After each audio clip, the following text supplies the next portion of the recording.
స్వచ్ఛమైన నాణ్యమైన గౌదర్పార్ పూజా ఉత్పత్తులు www.gaudarpar.com ద్వారా ఆన్లైన్ లో ఆర్డర్ చేయండి. మీ ఇంటిని దేవాలయంగా మార్చుకోండి. నమస్కారం, నేను రమారావి. ఈ రోజుల్లో ఒక పెద్ద సమస్య ఉందండి. మనం దేన్ని హ్యాండిల్ చేయలేకపోతూ ఉంటాం. ఏదైనా చిన్న ప్రాబ్లం రాగానే మనకి గుండెలు దడదడలాడిపోతాయి, కాళ్ళు వణికిపోతాయి, నోరు ఆరిపోతుంది, ఏం మాట్లాడినా ఏడుపు వచ్చేస్తూ ఉంటుంది, ఎక్కడికైనా పారిపోదామనిపిస్తుంది, ఏం చేయాలో తెలియదు. కోవిడ్ తర్వాత ఈ ప్రాబ్లం బాగా ఎక్కువైందని వింటున్నాం, చాలామంది చెప్తున్నారు. అదే కాకుండా పోస్ట్ పార్టం అంటే డెలివరీల తర్వాత కూడా, లేదా ఏదైనా ఆపరేషన్ అయిన తర్వాత, డెలివరీస్ తర్వాత ఆపరేషన్ తర్వాత అక్కడి నుంచి ఏదైనా పెద్ద ప్రమాదానికి లోనయ్యి కోలుకున్నాం అనుకోండి, దాని తర్వాత కూడా ఏదో కొంప మునిగిపోతుంది అనుకుంటాం, తర్వాత మెల్లిగా కోలుకుంటాం. కానీ అలాంటప్పుడు ఏంటంటే ఈ భయాలు మొదలవుతాయి ఏదో ఒక విషయం పట్ల.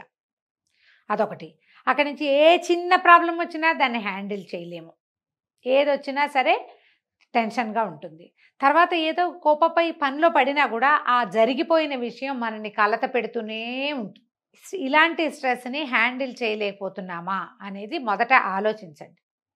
మనకి కాళ్ళు వణకటము, ఏం చేయాలో తెలియపోవటము, వీటితోటి కొంతమంది ఏం చేస్తారంటే పిచ్చి పిచ్చిగా దేవాలయాలకి పరిగెడతారు. నేను కూడా ఉన్నానండి అందులో. నాకు కూడా స్ట్రెస్ వస్తే నేను గుళ్ళోకి వెళ్ళిపోవాలనుకుంటా, దేవాలయాలకు వెళ్ళిపోతాం. ఏదో దేవుడివి అవి ఇవి ఇవి అవి అవి ఎన్నో రకాల పూజలు పెట్టేసుకుంటాం. ఆ పూజ చేద్దాం, ఈ పూజ చేద్దాం, ఆ గుళ్ళోకి వెళ్దాం, ఆ ఊరు వెళ్దాం, ఈ ఊరు వెళ్దాం, ఈ తీర్థం, ఆ క్షేత్రం, గురుగారు చెప్పారు ఫలానా అరుణాచల్ ప్రదక్షిణ చేస్తే తీరిపోతుందని నెల నెల అరుణాచలం వెళ్ళిపోయే వాళ్ళు కూడా కనపడతారు మనకి.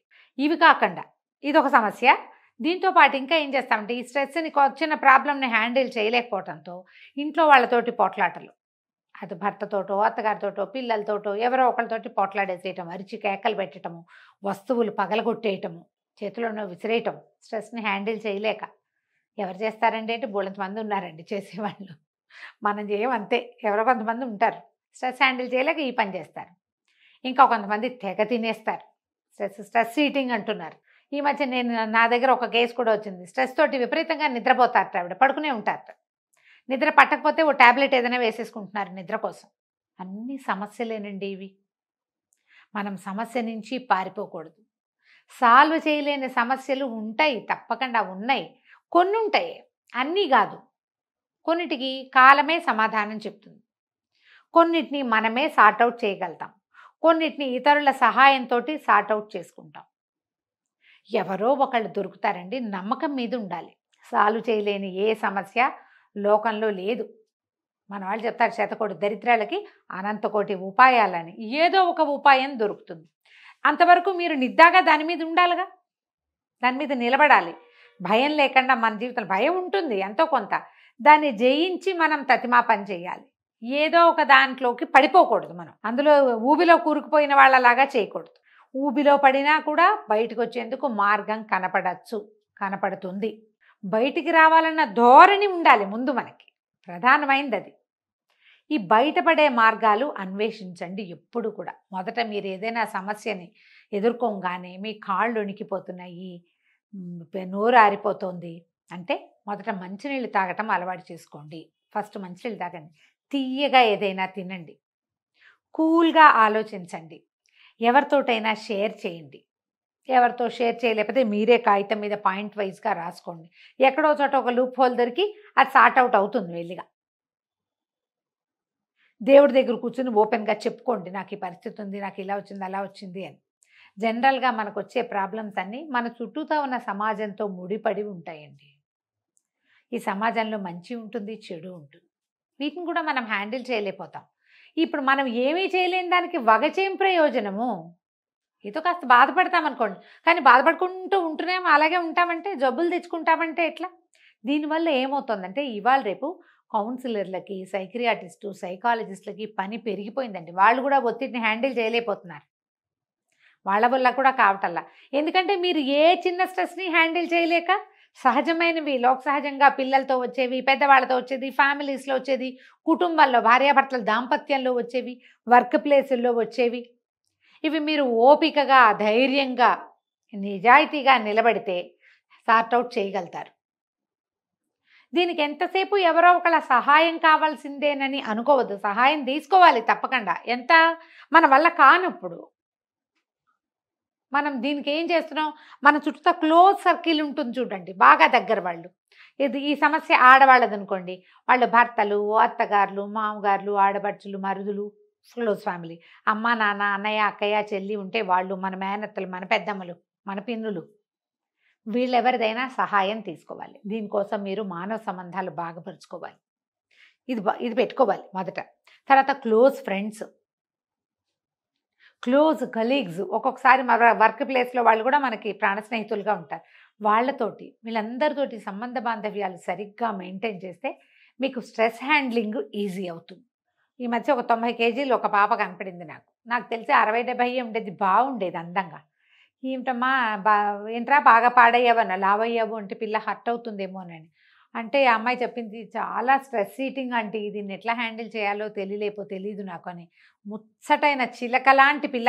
స్ట్రెస్ ఏంటంటే జాబు, ఫ్యామిలీ సరిగ్గా చేసుకోలేక స్ట్రెస్ వచ్చినప్పుడల్లా తినేసి లావైపోయిందట.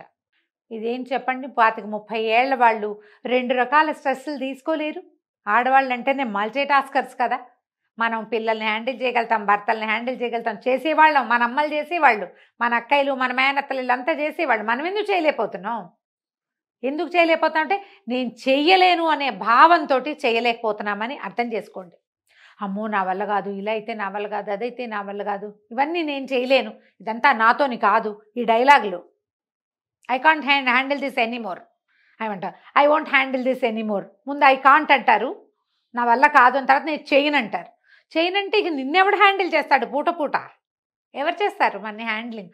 మనమే చేసుకోవాలి కదా. దాంతోపాటుగా మనకి పిల్లలు ఉంటారు, మనకి ఫ్యామిలీ ఉంటుంది, మన ఉద్యోగంలో కొన్ని బాధ్యతలు ఉంటాయి, సమాజం పట్ల మనకి కొంత బాధ్యత ఉండాలి మనుషులంగా. అవన్నీ ఎట్లా అవుతుంది? అవన్నీ ఎలా చేయగలుగుతాం?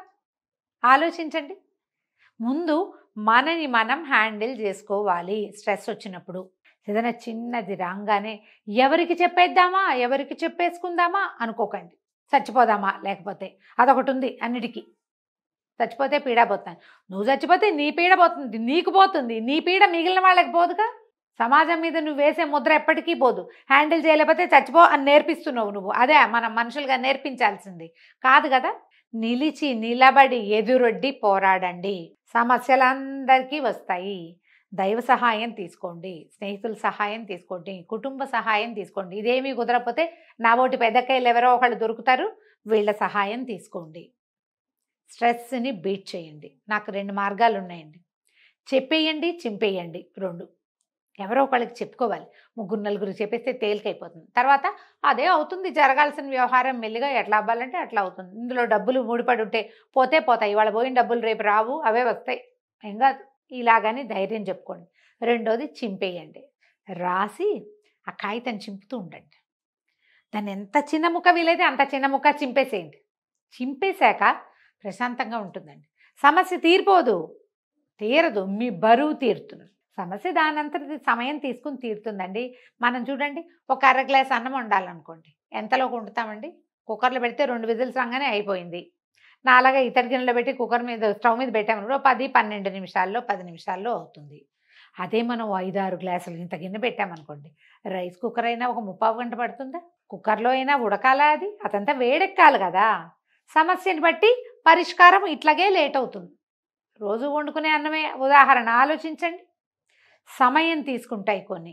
వాటితోటి స్ట్రెస్ అవుట్ అయిపోకుండా, బర్న్అవుట్ అయిపోకుండా, వాటితో వేగిపోయి విసిగి వేసారిపోయి ఏమిటేమిటో చేసేయకుండా మీరు కాస్త ఓపికగా, ధైర్యంగా, చిన్న ప్రాణాయామంతో కాస్త బాగా గాలి 10 సార్లు లోపలికి గాలి తీసుకుంటే తగ్గిపోతుంది. ఇవాళ రేపు నేను ఇంకోటి కూడా వింటానండి, ఏమిటది, పానిక్ అటాక్స్, స్ట్రెస్ అటాక్స్, ఇవన్నీ వచ్చేస్తున్నాయి. అంటే ఏదైనా సమస్య వచ్చేసరికల్లా వీళ్ళకి దడొచ్చేస్తుంది, కళ్ళు తిరిగిపోతాయి.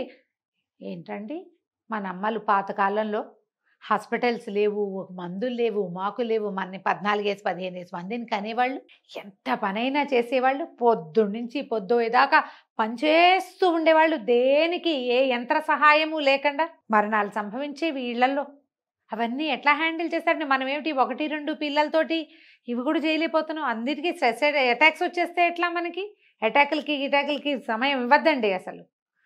నాకు స్ట్రెస్ అటాక్స్ వస్తాయి, నాకు పానిక్ అటాక్స్ వస్తాయని ఒప్పుకున్నావా, అది మన నెత్తి మీద భూతంలాగా ఎక్కిపోతుంది. ఎక్కించుకోకండి, దించేసుకోండి బరువు. ఎవరో ఒకరికి చెప్పండి అమ్మా, లేదా మీకు మీరు చెప్పుకోండి. ఏదైనా ప్రార్థన చేసే అలవాటు చేసుకోండి. ప్రార్థన తేలిక చేస్తుంది. ఎవరికైనా సహాయం చేసే అలవాటు ఉంచుకోండి. ప్రార్థన, సహాయాలు ఇవి రెండు మిమ్మల్ని ఇలాంటి టైమ్స్లో, అంటే ఈ స్ట్రెస్ వచ్చిన సమయంలో ఆదుకుంటే. ఆలోచించండి, స్ట్రెస్కి దొరికిపోకండి. ఆలోచిస్తారు కదా. నమస్కారం.